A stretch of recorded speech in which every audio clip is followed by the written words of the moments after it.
Jack the Ripper, the mysterious serial killer whose identity has long remained a mystery.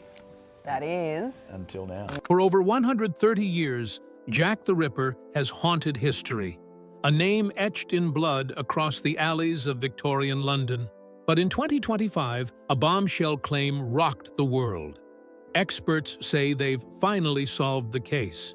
DNA evidence, historical records, and forensic analysis point to one man, Aaron Kosminski, a troubled Polish barber with a shadowy past. But is this really the end of the mystery?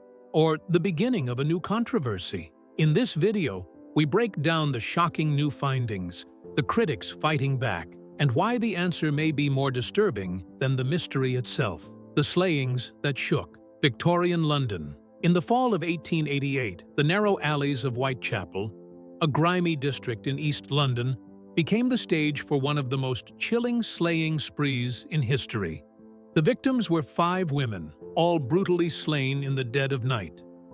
Their names, Mary Ann Nichols, Annie Chapman, Elizabeth Stride, Catherine Eddowes, and Mary Jane Kelly, are now etched in infamy, known collectively as the Canonical Five.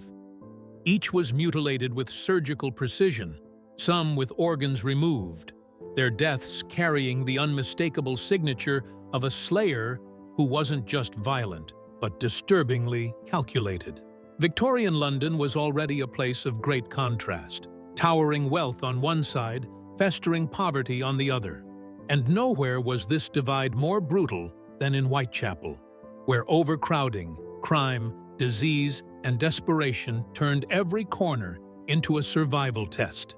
In this landscape of broken cobblestones and flickering gas lamps, the slayings struck like a hammer. These were not crimes of opportunity. The precision, the escalating violence, and the geographic proximity of the slayers suggested something methodical. This wasn't a madman losing control. This was a predator perfecting a routine. The public and media reacted with sheer panic. The press, hungry for readers, amplified the horror.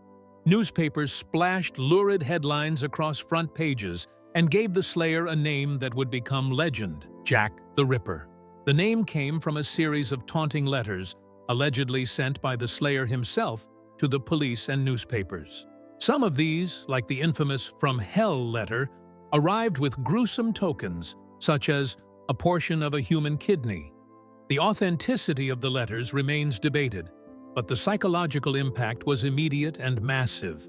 Fear gripped the city, and hysteria spread faster than fact. They were very good at scrambling the police. Hundreds of officers patrolled the streets. In their hauling, suspects had to face searching inquiries. Consulted were doctors, spun were theories, and circulated were sketches of a tall man in a top hat or some cloaked figure in the shadows. But nothing came of it. No one was arrested, no one was charged. Again, by the front, after dozens of interviews, stakeouts, and frantic appeals for the media, the slayer slipped from the net. The Ripper not only slayed, but also sent the police into a frenzy of activity and excitement, mocked the public, and revealed to the rest of the world just how vulnerable the most powerful empire in the world was, right in the capital city. Even Queen Victoria expressed annoyance and urged the Home Secretary to expedite matters. Yet, after the last slaying, Mary Jane Kelly, who was so terribly mutilated that even hardened officers were shaken, the slaying stopped abruptly. No more bodies, no more letters, just silence. And in that silence, the myth was born. Here is still an indelible image of Jack the Ripper. Not so much a serial slayer as a shadow bleeding out a statement in civilization that monsters do exist. Over time, the case became a mirror reflecting society's darkest fears, poverty, misogyny, mental illness, and institutional failure. The unanswered question has haunted generations. Who was he? How did he disappear?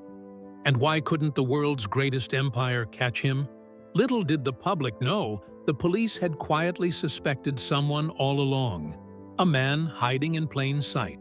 But it would take more than a century, and a single blood-stained artifact to bring his name back into the spotlight. The barber in the fog. If you were walking through Whitechapel in the late 1880s, it's entirely possible you passed Aaron Kosminski. He might have been standing quietly outside a barber shop, scissors in hand, blending seamlessly into the grey London mist. To most, he was just another face in the crowd, a Polish immigrant trying to survive in a hostile city. But to a handful of Scotland Yard investigators, he was a looming shadow, a man of deep suspicion. And in 2025, he would be named the most likely candidate to be Jack the Ripper. Aaron Kosminski was born in 1865 in Kłodawa, Poland. Like many Jews of his generation, he fled anti-Semitic violence and persecution in Eastern Europe, arriving in London in the early 1880s. He settled in Whitechapel, where poverty and tension were a way of life. The immigrant community in this overcrowded district was both a scapegoat and a victim.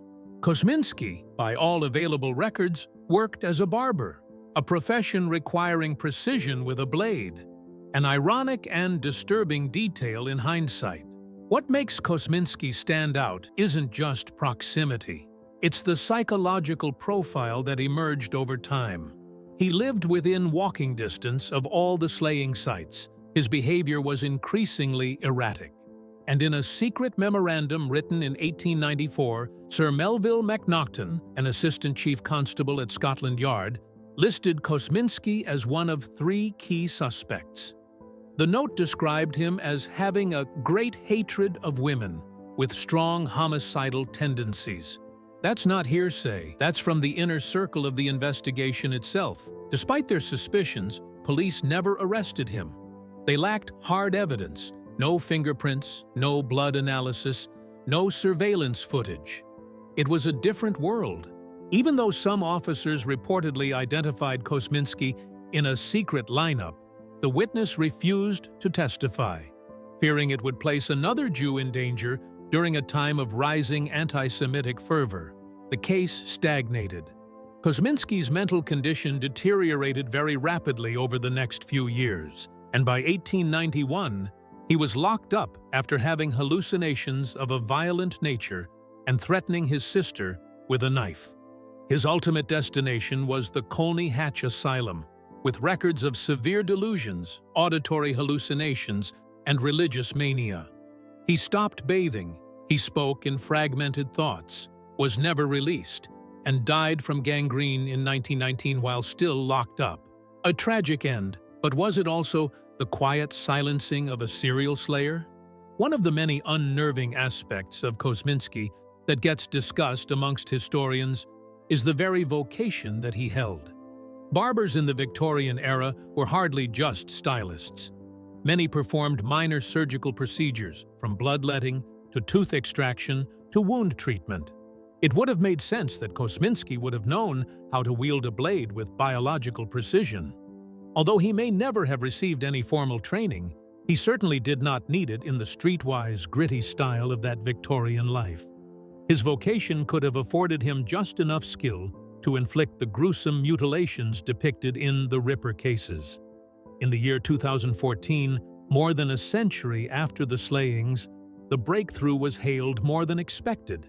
Traces of DNA were reported to have been recovered from a shawl supposedly from one of the Ripper crime scenes.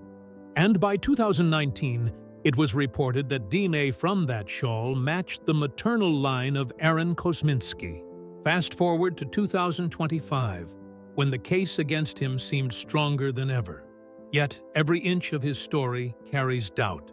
Could a mentally disturbed barber really elude the most vigorous manhunt in British history? The real twist, however, would come not from who Kosminski was, but from what he may have left behind at the crime scene. A simple piece of fabric, forgotten for decades, would soon take center stage. The shawl that changed everything. For over a century, the Jack the Ripper case was little more than rumors, sketches, and dead-end theories. Then came a breakthrough in 2025, not with a weapon or confession, but with something surprisingly ordinary: a shawl. Worn, stained, and steeped in mystery, this piece of cloth became the center of the most dramatic turn yet in the infamous case. The shawl is said to have been found near Catherine Eddowes, the Ripper's fourth known victim, brutally slain on September 30th, 1888. According to family lore, Sergeant Amos Simpson retrieved the silk and wool shawl from the crime scene, intending to gift it to his wife. She refused, and the shawl was tucked away, eventually passed down as a grim heirloom. In 2007, the shawl resurfaced at auction and was purchased by author Russell Edwards. Where others saw a morbid relic, Edwards saw potential evidence.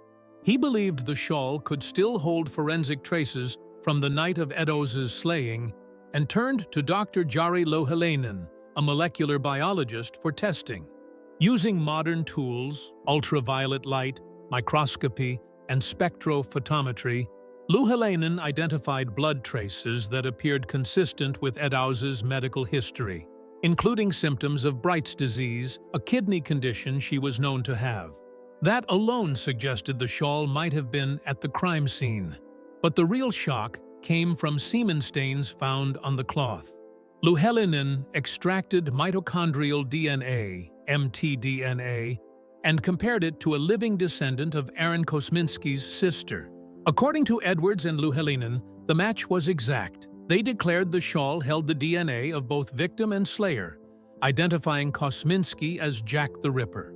In 2019, the results were published in the Journal of Forensic Sciences. By 2025, the case reignited globally. Edwards released Jack the Ripper, the definitive casebook, gave interviews, and appeared on TV shows like Today Australia, proclaiming the mystery solved. Massive public uproar. Headlines screamed, "Jack the Ripper identified," letting social media echo with excitement and disbelief. This was touted as a historic find by true crime enthusiasts. Scientists and skeptics had other opinions. The first red flag? Chain of custody. The shroud remained mysterious for the next 1888 years until the 21st century. No police record confirms its place in the scene of the crime. Is it safe for a sergeant to take blood-soaked clothing as an ornament in their private collection? One would think otherwise. Then came doubts about mitochondrial DNA itself. While nuclear DNA can uniquely identify a person, mtDNA shares genetic material with the maternal family. And so, in a crowd of thousands, if not millions, of unrelated people, such as in the East London area of the 1880s, one doesn't have to match a perfect DNA string to prove guilt. Then, contamination comes into the fray. With the passage of over 137 years, this shawl has changed many hands. Families, auctioneers, historians, collectors, any of whom might have left behind some DNA residue.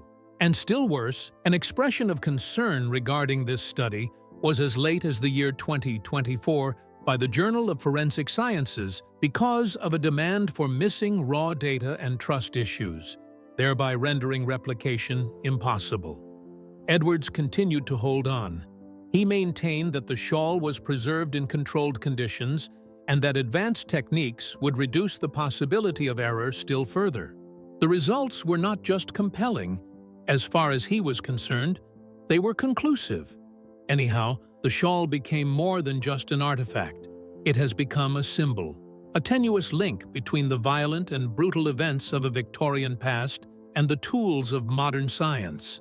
It brought us nearer to the answer, but also made the debate more profound. And the story is far from over. In the next chapter, we'll explore the science behind the DNA test and why experts remain sharply divided over what it really proves. DNA and a divided scientific world. For a moment, it seemed like the Jack the Ripper mystery had finally been solved. A shawl, a DNA test, a reputable scientist, and a suspect with a dark past. What more could anyone ask for? But after the 2019 forensic revelation naming Aaron Kosminsky as the Ripper, skepticism quickly followed. By 2025, the case once thought closed had reopened under a new kind of scrutiny from the scientific world itself. At the center of the controversy is mitochondrial DNA, mtDNA, extracted from a blood-stained shawl allegedly found near the victim, Catherine Eddowes. Unlike nuclear DNA, mtDNA is inherited maternally and shared among thousands. In the dense, immigrant-heavy population of the 1880s Whitechapel, that means the match to Kosminski only confirms that someone from his maternal line was present, not necessarily him. The shawl's provenance further weakens the case. It wasn't recorded in 1888 police files and remained in private hands for over a century, allegedly passed down through a police officer's family. No documentation proves it was ever at the crime scene. That lack of forensic chain of custody casts serious doubt on its credibility. Renowned geneticists raised alarms. Dr. Turi King, famous for identifying Richard III's remains, called the shawl's origins anecdotal and emphasized that without a verified chain of custody or contamination controls, the findings are compromised. Walter Parson, a leading forensic scientist, dismissed the study as unpublishable nonsense, criticizing the lack of raw data and transparency. In 2024, the Journal of Forensic Sciences, which originally published the study, issued an official expression of concern. The reason? Key data was missing, and the results couldn't be replicated. In science, reproducibility is vital. Without it, the findings don't hold. The scientist behind the analysis, Dr. Jari Louhelainen, has also come under fire. While respected in his field, he refused to release the full DNA sequences or detailed methodology. Critics accuse him of confirmation bias, especially given his collaboration with Russell Edwards, the author and owner of the shawl, who has a personal and commercial stake in the Kosminsky theory. And with time, even further doubt started looming over the shawl's possession. Reports suggest that it was touched by many without any protective gear. Forensic experts are saying that these conditions are ripe for contamination. This is a nightmare when trying to extract reliable DNA. It becomes almost impossible to isolate a single genetic profile from a mixture of modern and historical contacts. Even the alleged matching from Kosminski's living relatives is not completely airtight. Critics note that mtDNA matches are not unique, as many individuals within the same ethnic background or family may share the same profile.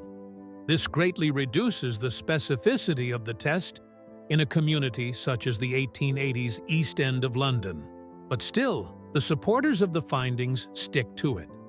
Edwards insists that the case is solved, and Louhelainen claims the methods were verifiable and very modern. They argue that when combined with historical records and psychological profiling, DNA creates a compelling argument. Public opinion is vastly polarized. Some regard the shawl as the answer to the mystery. Others declare that it is an exercise in pseudoscience dressed in sensationalism. Even high-profile outlets such as Forbes, New Scientist, and Science published harsh rebuttals against it. The very title, Jack the Ripper claim dubbed unpublishable nonsense, gave way to further skepticism. So, what does this leave in 2025? Midway for one of the most controversial breakthroughs in true crime history. What used to be considered definitive proof has turned into a battleground for scientists, historians, and the public at large. For every expert defending the findings, another expert is questioning the methods, ethics, or logic behind them. And as forensic doubt grows, interest in other suspects has reignited. If Kosminsky isn't the Ripper, then who is? If he is, why did it take a disputed shawl to prove it? The science may have stirred up answers, but it's also unearthed new questions. A 2025 push for justice and closure. In 2025, the Jack the Ripper case burst out of history books and into headlines. With Aaron Kosminski now publicly named as the likely slayer, what was once a cold, unsolved mystery became a renewed call for justice. But this time, it wasn't just about theories or DNA, it was about people. real families, real grief, and for some, the hope of closure after 137 years. Leading the charge were the descendants of Catherine Eddowes, the Ripper's fourth known victim. When DNA evidence allegedly linked Kosminski to a shawl found at her crime scene, her great-great-grandchildren stepped forward. They called for a formal inquest, not seeking punishment, but recognition. "We don't want revenge," one said in a widely shared CBS interview. "We just want the truth to be said out loud." That quote went viral, transforming a forensic discovery into a human story of generational pain. Their appeal resonated across media and social platforms.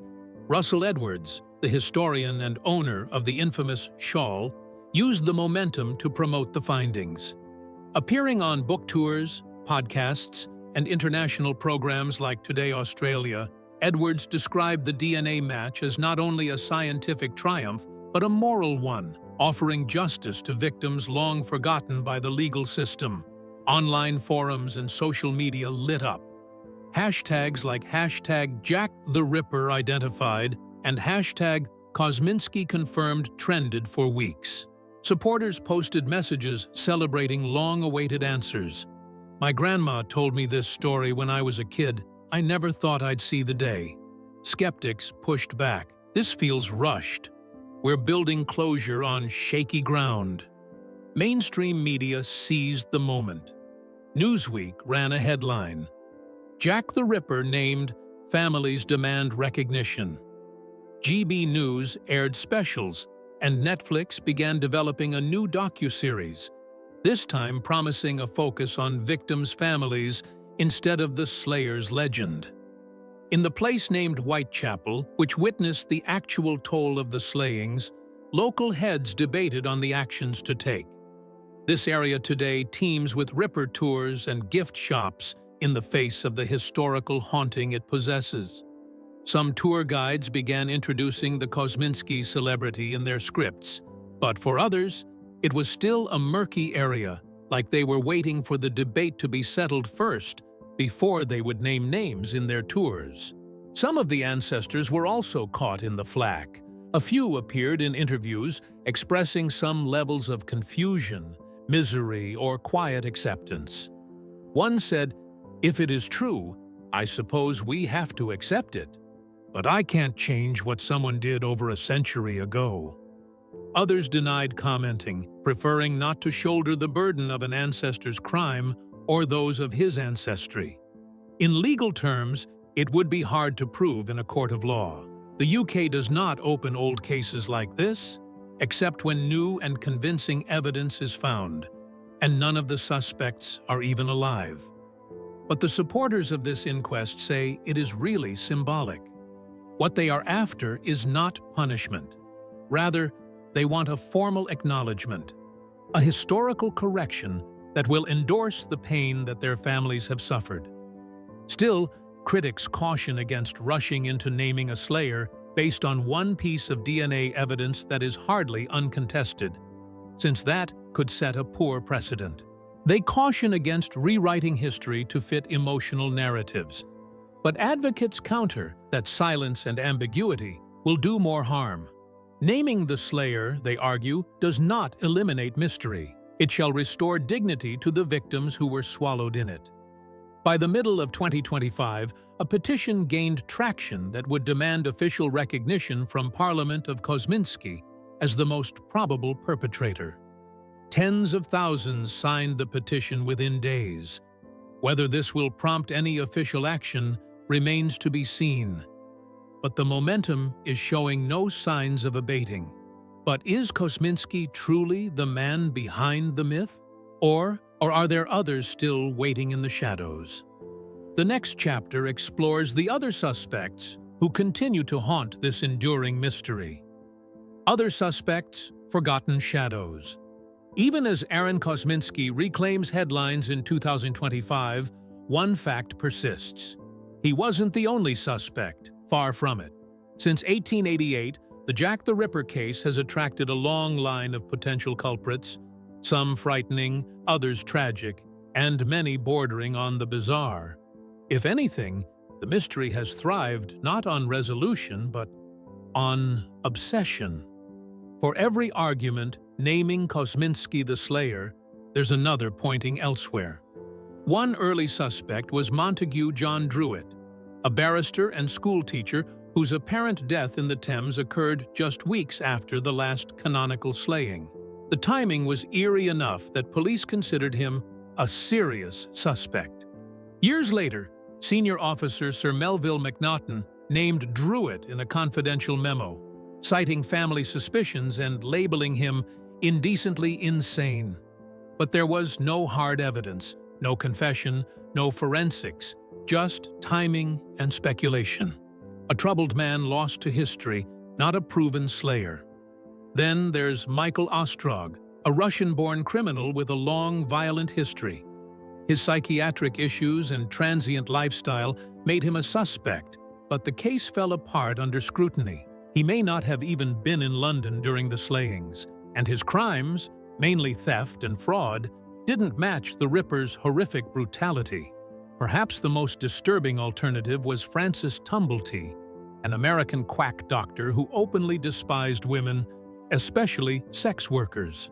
He was in London during the slayings and was arrested for unrelated charges. His known collection of preserved uteruses adds a chilling layer, one that echoes the Ripper's gruesome organ removals. Tumblety fled to the U.S. soon after his arrest, prompting speculation that his escape wasn't coincidental. Yet, like the others, no conclusive evidence linked him to the crimes. Other suspects include James Maybrick, whose diary confession is widely regarded as a hoax, Walter Sickert, the eccentric artist singled out by author Patricia Cornwell, and Prince Albert Victor, the Queen's grandson, who sits at the center of elaborate royal conspiracy theories. All have had their moment in the spotlight, and all remain unproven. The DNA evidence is what makes Kosminski stand out in 2025. No other suspect has that. Coupled with his known mental illness, institutionalization, and proximity to the crime scenes, he makes the most solvable figure. But experts warn that this opens itself to confirmation bias, the tendency to make evidence fit a preferred narrative rather than question the evidence. Once the theory seems complete, it is easy to stop asking whether it is really so. Another layer of complication. Some of the Ripper slayings may have been committed by different slayers. Stride, for example, was not mutilated as severely as were the other victims. This has led some theorists to suggest not only that a second slayer was involved, but also that some slayings may not have been connected. If this is the case, perhaps more than one man haunts these crimes. Buried under a singular myth, he might not have committed all the slayings. Even by present estimates, Ripperologists remain sharply split.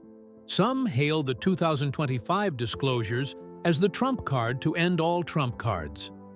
Others are still skeptical, sensing a trend toward shaping the suspects to fit a narrative instead of discovering newer facts. A third viewpoint maintains that we will never truly know the truth anyway. If it was ever there to begin with, it is probably gone forever now, lost in tampered and compromised outdated records and mythologized history. In the end, the various candidates marketed here, Druitt, Tumblety, Ostrog, and others, are not names in an archive. They stand for the fears, biases, and uncertainties of their day, as well as our own. They are shadows at the periphery of a mystery that refuses to die. So if the DNA is disputed and no other suspect holds, where does that leave us?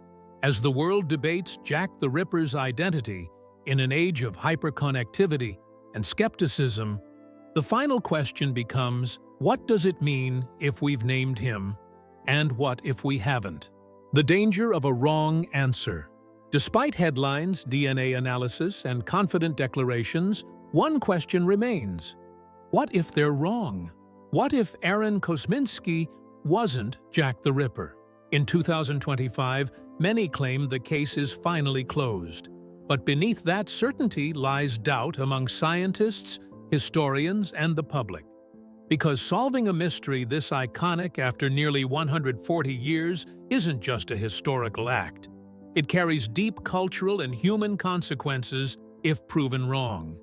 The case against Kosminsky hinges on one item, a shawl allegedly found at the scene of Catherine Eddowes' slaying. Mitochondrial DNA on the fabric was matched to a living relative of Kosminsky's, but this evidence has serious issues. For starters, the shawl's origins are murky. It was never officially logged by police in 1888. Its connection to the crime is based more on family legend than forensic record. If it wasn't really at the crime scene or was contaminated, then the entire case falls apart. Even the science behind DNA isn't airtight. Mitochondrial DNA isn't unique like a fingerprint. It simply links individuals through maternal ancestry. In 19th century Whitechapel, many people might have shared similar markers. So, while it might sound definitive to the public, in scientific or legal terms, the match is far from conclusive. And it only ties Kosminsky to one victim, Eddowes. The other four canonical victims, Mary Ann Nichols, Annie Chapman, Elizabeth Stride, and Mary Jane Kelly, have no direct forensic link to him. The assumption that all 5 slayings were committed by one person is still debated. Some experts argue that differences in timing, method, and escalation suggest multiple slayers. If so, Kosminsky might not even be guilty of that one. Misidentifying the Ripper isn't just an academic mistake. It raises serious ethical concerns. Kosminsky was mentally ill and institutionalized. Branding him a serial slayer without indisputable evidence risks vilifying someone who may have simply been vulnerable, not violent. It's a dangerous precedent, one where history condemns the defenseless. The descendants of Kosminsky and the victims have themselves preferred to speak out for closure or a verdict. If the conclusion turns out to be erroneous, the pain becomes an innocent ingredient of collateral damage. Closure obtained precariously cannot be true closure. It is weak and most probably flawed. There is also a larger cultural risk. Jack the Ripper is not merely a historic personage. Rather, he is a myth, a reflection of fears, prejudices, and societal shortcomings. Resolving the mystery changes that narrative. If the resolution is incorrect, public confidence takes a hit in forensic science, historical research, and truth-seeking itself. It means that evidence can be twisted and conclusions rushed, just to satisfy curiosity. Russell Edwards, the main proponent of the Kosminsky theory, now faces the risk of a considerable hit to his credibility if it collapses. His drive and belief are obvious, but that misguides passion without peer-reviewed rigor, especially in the rewriting of history. That is a warning tale about the dangers of premature certainty. The crucial question then arises, do we really need an answer? Part of the eternal power of the Ripper lies with his anonymity. Giving him a name does not erase the poverty, the fear, the misogyny, and the neglect that allowed him to operate. It brings no justice to the women slain or healing to their communities. It simply imposes a false resolution upon us. History is not pristine, nor does it conform to convenience. It resists ideal endpoints, and when we impose one, we tend to distort the truth. So what if they are wrong? Then it will remain just that, a shadow stretching from Victorian streets to modern headlines. The mystery of Jack the Ripper has always been about more than just identity. It's about fear, obsession, and the dark side of human nature. Was Aaron Kosminsky truly the man behind the mask? Let us know what you believe in the comments.